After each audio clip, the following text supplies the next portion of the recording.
ناظرین آج ہم نے اپنے اسٹوڈیو میں جس شخصیت کو دعوت دی ہے اس کے پیچھے ساری دنیا ہے.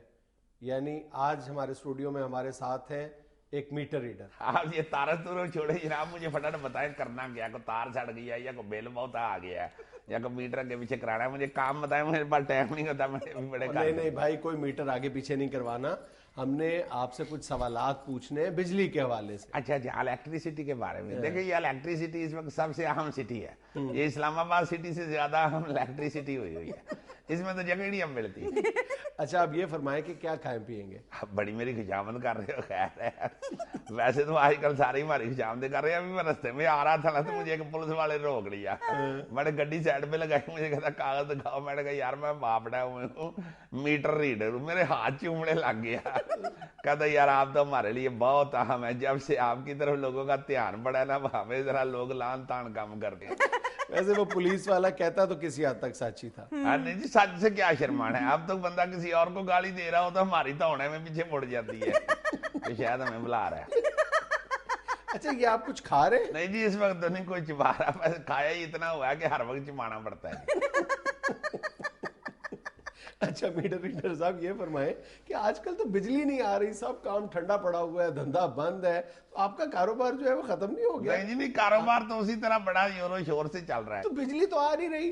جی ہمارا کام نہیں رکتا, میرا کام تو میٹر سے منسلک ہے نا جی, تو میں تو بجلی آئے نہ آئے میں نے بل تو پہنچانا ہی ہوتا ہے. میٹر تو لوگوں کے چلتے ہی نہیں ہے, بجلی نہیں آ رہی, میٹر نہیں چلتے, جب میٹر نہیں چلیں گے تو آپ کا کام کیسے چلے؟ دیکھیں جی بجلی آئے نہ آئے میٹر چل رہا ہوتا ہے, کبھی بھی نوٹ کر لیں آپ. ویسے بھی بجلی آتی نہیں تو بجلی گرتی تو ہے نا جی عوام پہ, تو وہ جو بجلی گرتی ہے اس کا بل ہم نہیں لینا, فرشتے نہیں نہ لینے آئیں گے, ڈیوٹی تو اللہ نے ہماری لگائی ہے نا جی میٹر ریڈنگ میں. اچھا اب یہ فرمائیں کبھی زندگی میں لمحہ بھر کو یہ احساس ہوا کہ یہ ناجائز کام ہے, ناجائز آمدن ہے؟ نہیں جی نہیں, وہ جس میں بھرتی ہوا تھا نا تو وہ محلے میں ایک آدھا بندہ ایسے بات کرتا تھا, مجھے نہیں کبھی احساس ہوا.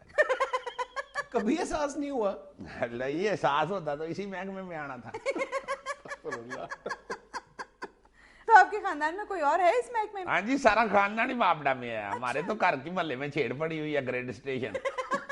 میرے چاچا جی جو سب سے پہلے ہوئے تھے نا جی باپڈا میں, تو ان کی وجہ سے میں بھرتی ہوا تھا جی. ہاں جی وہ بس ایک دن انہوں نے غلطی سے کنیکشن غلط لگا دیا, تار غلط لگا دی, پھر ان کی تار کٹ گئی جی, تو وہ فوت ہو گئے. تو پھر میں نے اپلیکیشن دی ان کی جگہ پہ, مجھے بھرتی کر لیا انہوں نے. وہ چاچا جی میرے بڑے انٹیلیجنٹ الیکٹریشین تھے, میں ویسے ہی ان کے ساتھ جایا کرتا تھا. ایک دن مجھے کہتے ہیں کہ بیٹا وہ جو تاریں دونوں لٹک رہی ہیں نا, پیلی کو ہاتھ لگاؤ. میں نے لگایا ہاتھ, کہتے ہیں کرنٹ تو نہیں بڑی. میں نے کہا نہیں جی. تو کہتے ہیں سرخ کو ہاتھ نہ لگانا, اس میں ہے.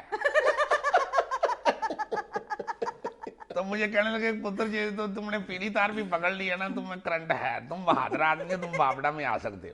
تو میں پھر باپڈا میں بھرتی ہو گیا جی. بس جس دن کا میں بھرتی ہوا ہوں, اب نہ لال میں کرنٹ ہے نہ پیلی میں کرنٹ ہے. اچھا چلیں یہ بتائیں آپ کتنا پڑھے ہوئے ہیں؟ میں جی 6 کلاس پڑھا ہوں. پھر آگے کیوں نہیں پڑھے؟ بس جی وہ میرے سے ایک سوال غلط ہو گیا تھا. کیا؟ استاد نے مجھے کہا کہ کوئی ایسا فقرہ بناؤ جس میں مگر جو ہے وہ 2 دفعہ استعمال ہو. اچھا میں نے فقرہ بنا دیا کہ لڑکی آگے آگے جا رہی تھی اور میں مگر مگر جا رہا تھا. سوال تو اس نے میرا ٹھیک کر دیا مگر مجھے اسکول سے نکال دیا. پھر استاد نے مجھے نکال دیا جی اسکول سے. تو میں نے سوچا پھر کسی ایسے محکمے میں بھرتی ہوں جہاں لوگ میرے مگر مگر ہی نہیں. اچھا یار بات سنو میٹر ریڈر صاحب, ہاں جی یار ہوتا یہ آپ پر الزام یہ ہے کہ آپ لوگ مکمکا کر لیتے ہیں اور جو بڑے لوگوں کا بل ہے وہ غریبوں کے کھاتے میں ڈال دیتے ہو. نہیں یہ بات نہیں ہے. اصل میں مسئلہ یہ ہے کہ یہ صرف باپڈا والوں کا قصور نہیں ہے. جو لوگ کنڈے ڈالتے ہیں ان کو بھی تو خیال کرنا چاہیے نا جی. نہیں وہ کنڈے تو آپ سے مل کے ڈالتے ہیں نا. ابھی شروع میں ہم نے چیک کرنا شروع کیا تھا جی. مجھے ایس ڈی او نے کہا کہ فلاں علاقے میں سارے لوگوں نے کنڈا ڈالا ہوا ہے, چیک کرو. میں وہاں چیک کرنے گیا جی, وہ سارے محلے نے اکٹھے ہو گئے, مجھے چیک کرنا شروع کر دیا. وہ چیک کیا جناب, میں زخمی ہو گیا. مجھے غصہ بڑا چڑھا, میں کلے کلے آؤ. پھر انہوں نے کلے کلے ہو کے چیک کیا. اس کے بعد نہیں میں کہیں چیک کرنے گیا. اب پاؤں کو کنڈا ڈالے, پاؤں کو منجا ڈالے, ہمیں گیا.